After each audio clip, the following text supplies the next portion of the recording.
حضرت علی شیر خدا، فجر کا وقت تھا، ہاتھ میں چھڑی پکڑی تھی، 63 سال عمر مبارک تھی، کوفے کی جامع مسجد میں نماز پڑھانے آ رہے تھے۔ ہر دروازے پہ دستک دیتے، اٹھو الصلاۃ خیر من النوم۔ رستے میں حضرت علی لوگوں کو جگاتے جگاتے آئے۔ جب مسجد کوفہ میں پہنچے تو ایک بدبخت خنجر چھپائے کھڑا تھا، اس نے حضرت علی رضی اللہ تعالیٰ عنہ کو خنجر مارا۔ وہ دوستانہ جو 10 سال کی عمر میں شروع ہوا تھا، جب شیر خدا کو خنجر لگا تو پتہ لفظ کیا تھے؟ فزت برب الکعبہ، لوگوں رب کعبہ کی قسم میں کامیاب ہو گیا، میری زندگی دین کے کام آ گئی، میں کامیاب ہو گیا۔ حضرت علی کی داڑھی ساری لہو سے بھر گئی۔ حضرت شیر خدا فرمایا کرتے تھے، ایک دفعہ میں بڑا بیمار ہوا، میرے سے اٹھ کے کھڑا نہیں ہوا جاتا تھا، حضور تیمارداری کرنے آئے تو میں نے کہا یا رسول اللہ پتہ نہیں بچوں گا کہ نہیں۔ حضور نے فرمایا علی نہیں، تو اس وقت دنیا سے جائے گا جب تیری داڑھی لہو سے رنگین ہو جائے گی۔ شیر خدا کہتے ہیں جب زخم لگا تو میں نے نیچے جھکا کر دیکھا تو داڑھی لہو سے بھری ہوئی ہے، میں نے کہا بس وہی کامیاب ہو گیا۔ جامع مسجد کوفہ میں مولا علی نے سر سجدے میں رکھا، اور اسلام کی تاریخ کا وہ شخص جس شخص نے اپنی بچپن سے لے کر جوانی، جوانی سے لے کر بڑھاپا، اور جاتے جاتے امام حسن اور حسین کو قریب بلایا اور وصیت کر گئے، بیٹا جینا اسی کا ہے جو دین کے لیے جیے، بیٹا مرنا اسی کا ہے جو دین کے لیے مرے، جس دھج سے کوئی مقتل میں گیا وہ شان سلامت رہتی ہے، یہ جان تو آنی جانی ہے، اس جان کی کوئی بات نہیں۔ حضرت شیر خدا کرم اللہ تعالی وجہ الکریم خاتم الخلفاء تھے، ان پر خلافت اسلامیہ ختم ہوئی۔ حضرت علی رضی اللہ تعالیٰ عنہ جس دن وصال ہوا، آپ کے بیٹے کہتے ہیں اس رات مولا علی نے خزانے کا مال سارا ایک رات پہلے تقسیم کیا، اور پھر جس جگہ مال خزانہ ہوتا تھا وہاں 2 نفل پڑھ کے کہا اے اللہ میں نے تیرے بندوں کی امانت تیرے بندوں تک پہنچا دی ہے۔ زندگی دین کے نام کر کے وہ شیر رخصت ہوئے۔ 21 رمضان المبارک کی شام ڈھلی تو حضرت علی المرتضی شیر خدا رخصت ہوئے۔ صحابہ کہتے ہیں مدینے میں کوہرام مچا، بغداد کی گلیاں سونی ہوئی، کوفے کے لوگ تڑپے، مکے میں بھی لوگوں نے دعائیں مانگی۔ وہ سورج اس انداز میں دنیا سے گیا کہ اس کی روشنی قیامت تک باقی رہے گی، اس کا اجالا قیامت تک چمکتا رہے گا۔ حضرت علی کا نام آج خودداری کی علامت ہے، حضرت علی کا نام ایمان کی علامت ہے۔ مولا علی کے نام کا نعرہ لگتا ہے تو سینوں میں خون دوڑتا ہے، طاقتیں بیدار ہوتی ہیں، روحیں بیدار ہوتی ہیں۔ حضرت علی کثرت سے نماز پڑھتے، کثرت سے روزے رکھتے، کثرت سے عبادت کرتے۔ حج تو اتنا محبوب تھا، ہر سال حج کرنے جاتے، ہر سال حج کرتے۔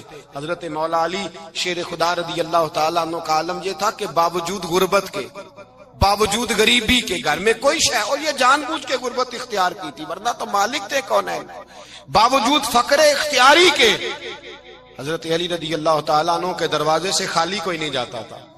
ایک سائل مسجد میں مانگنے آ گیا، مسجد میں مانگنے آ گیا تو حضرت علی نماز پڑھ رہے تھے۔ ایک طرف حال یہ ہے کہ حضرت علی کو تیر لگ گیا، ایک جنگ میں 2-3 تیر لگ گئے تو حکیم کہنے لگے حضرت آپ کو درخت کے ساتھ باندھیں گے پھر تیر نکالیں گے ورنہ تو آپ بڑا تڑپیں گے۔ حضرت علی فرمانے لگے ضرورت ہی کوئی نہیں، جب میں نماز کی نیت باندھوں تو نکال لینا، مجھے پتا بھی نہیں چلے گا۔ ایک طرف حال یہ ہے، ایک طرف، اور دوسری جانب کیا حال ہے؟ ایک مانگنے والا فقیر مدینے آیا تو صحابہ اپنی اپنی نمازیں پڑھ رہے تھے، حضرت علی بھی نماز میں تھے، نماز میں ہی رب کے بندوں کا خیال آ گیا۔ حضور کی حدیث میں نے سنائی تھی نا، نبی پاک فرماتے ہیں میں اللہ کی نماز پڑھ رہا ہوتا ہوں پر بوڑھے کا خیال آتا ہے تو نماز چھوٹی کر دیتا ہوں، بیمار کا خیال آتا ہے تو چھوٹی۔ حضرت علی کہتے ہیں مسجد میں آ کے پکارا تو میں نے سلام بھی پھیرنے کا انتظار نہیں کیا، میرے پاس چاندی کی انگوٹھی تھی، میں نے فوراً اتاری اور نماز کے دوران ہی میں نے اس کی جانب پھینک دی۔ فرماتے ہیں اس سائل نے جا کے حضور کو بتایا حضور آج میں مسجد میں گیا ہوں، سب نماز پڑھ رہے تھے، کچھ ملا نہیں۔ حضور نے فرمایا وہاں علی نہیں تھے؟ حضور تھے۔ فرمایا پھر کچھ ملا؟ کہا حضور اس نے تو نماز پڑھتے پڑھتے بھی سخاوت کر دی ہے، نماز پڑھتے پڑھتے بھی سخاوت کر دی۔ مالاں والے سخی نہیں ہوندے، کون؟ پیسے والے سخی میں نہیں آکھا، میاں صاحب کہہ رہے ہیں، مالاں والے سخی نہیں ہوندے، تے سخیاں مال نہیں ہوندا، ایتھے اوتھے دعا جہان نہیں، سخی کنگال نہیں ہوندا۔ نبی پاک نے فرمایا جس کی جیب میں پیسے ہیں وہ سخی نہیں ہوتا، جس کا دل بڑا ہے وہ سخی ہوتا ہے۔ حضرت علی شیر خدا گھر میں 3 دن کھانا نہیں پکتا، پر جو آتا ہے وہ جھولی بھر کے لے کے جاتا ہے، وہ جھولی بھر کے۔ بھائی زندگی اس کی ہے جس کی دین کے کام لگ گئی، ورنہ لوگ وقت ضائع کر کے چلے جاتے ہیں۔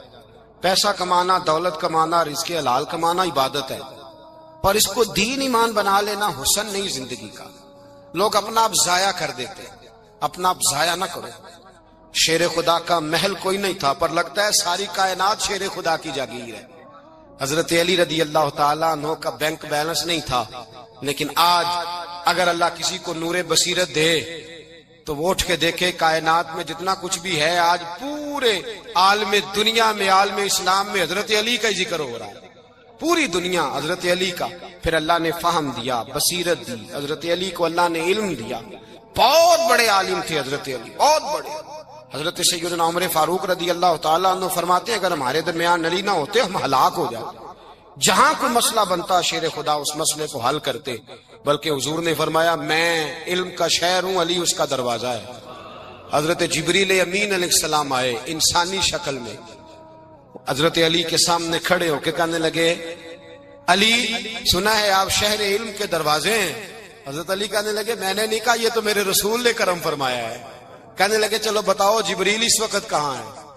حضرت علی نے اوپر دیکھا، نیچے دیکھا، دائیں بائیں، آگے پیچھے دیکھا، فرمانے لگے نہ تو اس وقت 7 آسمانوں پہ ہے، نہ 7 زمینوں پہ ہے، نہ مشرق مغرب شمال اور جنوب میں ہے۔ فرمانے لگے یا تو جبریل ہے یا میں جبریل، ایک ہے دونوں میں سے۔ تو حضرت جبریل کہنے لگے علی سچ کا ہے مصطفیٰ نے، تو واقعہ علم کا دروازہ ہے، تو علی ہے، جبریل تو میں ہی ہوں، میں ہی ہوں جبریل۔ یہ ان کے علم کی وسعت، یہ علی کا پیار علامت ایمان ہے۔ 2-3 قسم کے گروپ بن گئے۔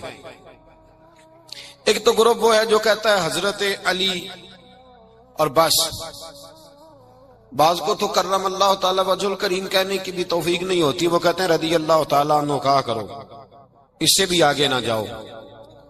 وہ لفظ مولا جو خود نبی پاک نے بخاری میں مسلم میں موجود ہے، فرمایا من کنت مولا فہذا علی مولا، جس کا میں مولا اس کے علی بھی۔ حضور نے جو لفظ بیان کیا اس لفظ سے بھی بعض لوگ ڈرتے کہتے نہیں یہ لفظ نہیں بولنا، یہ نہیں کہنا ہم نے، مسئلہ بن جائے گا۔ کچھ سرے سے اس قدر زیادہ معاذ اللہ تعالی اپنی طبیعتوں کو بوجھ سمجھنے لگے کہ انہوں نے کہا حضرت علی، اور پھر اس سے زیادہ کسی اور بات کو بیان کرنا مناسب نہ سمجھا۔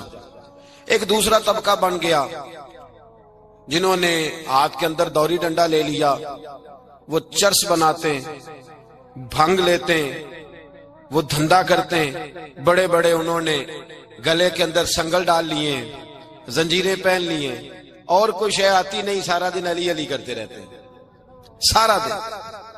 حضرت علی شیر خدا کرم اللہ تعالی وجہ الکریم ارشاد فرماتے ہیں، سنیں حضرت علی فرماتے ہیں کہ دریا بہ رہا ہو، دریا، اس دریا میں اگر ایک قطرہ شراب کا گر جائے، پھر وہ دریا خشک ہو جائے، پھر اس دریا کی سطح پر یعنی نیچے گھاس اگائے، اور اگر میرا گھوڑا وہ گھاس کھا لے تو میں اس گھوڑے کی سواری کرنا پسند نہیں کرتا۔ اتنی نفرت نشے سے، شراب سے مولا علی شیر خدا کی۔ اور ہم نے حضرت علی رضی اللہ تعالیٰ عنہ ان لوگوں کے حوالے کر دیے معاذ اللہ جو بیچارے 6 مہینے غسل نہیں کرتے، جن کو وضو کا پتہ نہیں۔ میں کہتا ہوں ان لوگوں کے لیے سزا ہونی چاہیے۔ میں اس ہزاروں کے اجتماع میں یہ کہتا ہوں کہ ان لوگوں پر پابندی ہونی چاہیے۔ حضرت علی کا نام تو مقدس نام ہے، مولا علی کی شخصیت تو مقدس شخصیت ہے۔ جس آدمی کے منہ کے اندر سگریٹ کی بدبو آ رہی ہے، گند جس شخص نے اپنی زبان پہ بھرا ہوا ہے، وہ علی علی پکار رہا ہے، پابندی ہونی چاہیے۔ مولا علی شیر خدا رضی اللہ تعالیٰ عنہ کا نام بڑا پاکیزہ ہے۔ میرے دادا شیخ حضور مفتی اعظم ہند اعلیٰ حضرت فاضل بریلوی کے چھوٹے صاحبزادے تھے، تو مفتی اعظم کہلاتے تھے، لوگ بڑے بڑے ان سے فتوے لینے جاتے تھے۔ ان کا ایک مرید کسی شخص سے کہنے لگا میرے پیر صاحب اس وقت ہندوستان کے سب سے بڑے مفتی ہیں۔ وہ کہنے لگا یار تم لوگوں کا طریقہ یہ ہے، جس کو بڑھاتے ہو بہت ہی بڑھا دیتے ہو، کہا نہیں وہ مفتی اعظم ہے. کہنے لگا چلو ایسی بات ہے تو میں بھی ایک دو مسئلہ پوچھ لیتا ہوں. وہ سرکار مفتی اعظم ہند رحمت اللہ تعالی علیہ کی بارگاہ میں آ گئے دونوں.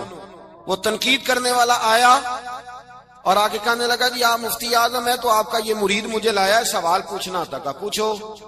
کہنے لگے نبی پاک کی چاروں بیٹیوں کا نام بتائیں.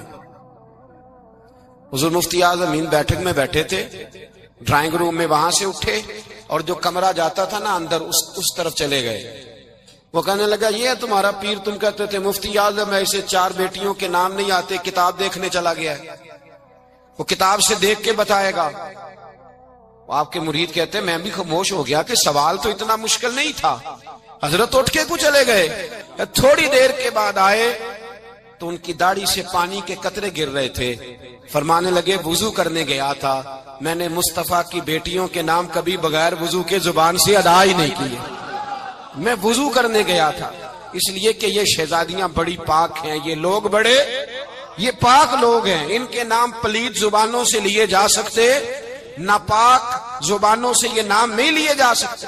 یہاں حضرت مولا کائنات شیر خدا کرم اللہ تعالی وجہ الکریم جن کی شخصیت کا یہ اثر ہے, بڑا ظالم ہے وہ پیر, بڑا ظالم ہے جس نے بالکل بد عمل اور برے قسم کے قوال بٹھائے ہوئے ہیں جو نہ منہ دھوتے ہیں نہ ان کو پتہ ہے شریعت اسلامیہ کا.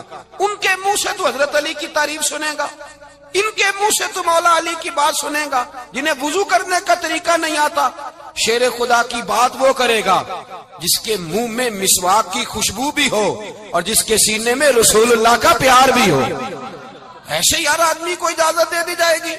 اس قدر زیادہ زیادتی ان مقدس ہستیوں کے ساتھ. حضرت علی شیر خدا, دنیا کیا جانے مولا علی کرم اللہ تعالی وجہ الکریم وہ شخصیت ہیں. او بھائی کچھ لوگ جوانی گزار کے در رسول پہ آئے, کچھ بہاریں دیکھ کے آئے, کچھ بہاریں یہاں دیکھی, کچھ چڑھتی جوانی میں آئے. علی المرتضیٰ شیر خدا کہتے ہیں میں نے کوئی جوانی نہیں دیکھی, میں 10 سال کا تھا جب نبی پاک کے قدموں سے لگ گیا تھا. 10 سال کا مینوں عشق لگا سی, کھیڈاں کھیڈ دی نوں تے کھیڈاں بھول دیاں بھول گئیاں.